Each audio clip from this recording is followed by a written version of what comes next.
Nayana and Ashok had been married for 13 years and were the parents of 2 children. They were a loving and trusting couple. They worked hard for the betterment of their children, having them educated in leading schools in Colombo. Peace prevailed in this family except for one particular night. With utter amazement, the neighbors heard Ashok raise his voice at Nayana.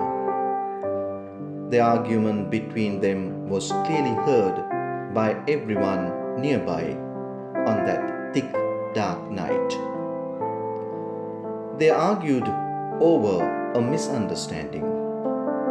In the commotion, what hurt Nayana most was the sharp words of her beloved husband, with whom she had spent 13 loving years. Ashok said, "I do not know you. You are not the one I fell in love with, married, and have lived with all these years." These words of Ashok really hurt and wounded Nayana deeply, leaving the most unforgettable and unforgiving moment in her life.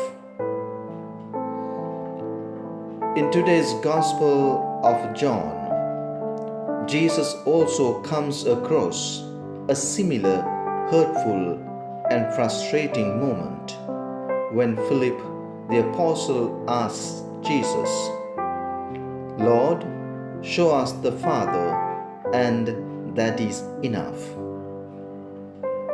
This saying of Philip hurt Jesus more than his betrayal by Judas or his suffering on the cross, because it was the equivalent of saying, "I do not know you." That is why Jesus says to Philip, "What? I have been with you so long, and you still do not know me, Philip? Whoever sees me sees the Father. How can you say, 'Show us the Father'? Do you not believe that I am in the Father and the Father is in me?" The encounter between Jesus and Philip teaches us one important truth, and that is what leads us to recognize and experience the Father in Jesus is not so much the length and duration of our prayer. It is not the titles or positions we hold in the church or society. It is not the charity we give or the work we do.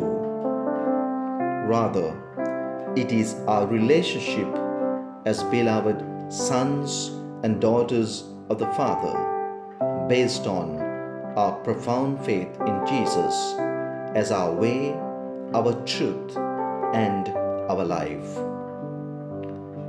Therefore, my dear friends in Jesus Christ, you and I need to live faithfully the life of Jesus gifted to us in our baptism, especially amidst our failures and vulnerabilities, and when we experience suffering and the cross, remembering the words of Jesus in the Gospel of St. Luke, chapter 14, verse 27. "And whoever does not carry his cross and follow me cannot be my disciple." Our profound relationship with the Father may not always take place in God's dwelling place or in good times alone, but also in our brokenness, in our most vulnerable moments in life, and in times of distress and helplessness. St. Augustine, who was going after worldly pleasures, found ultimate happiness in the words of Jesus when he finally realized and said, "My heart is restless, O Lord, until it rests in thee." St. Thomas, or Doubting Thomas, overcome by so many doubts about the resurrection of Jesus, made the most significant faith testimony when he touched the wounds of Jesus and cried out, "My Lord and my God."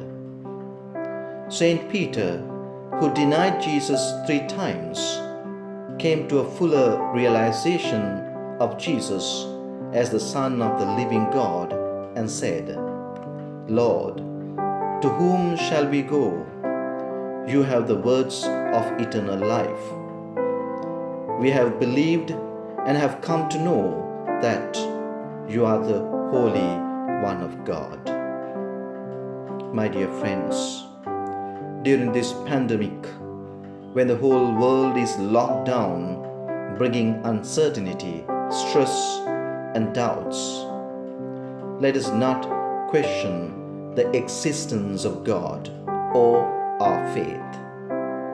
Rather, make use of this time as a God-given opportunity to deepen our faith in God the Father, who is our way, our truth, and our life.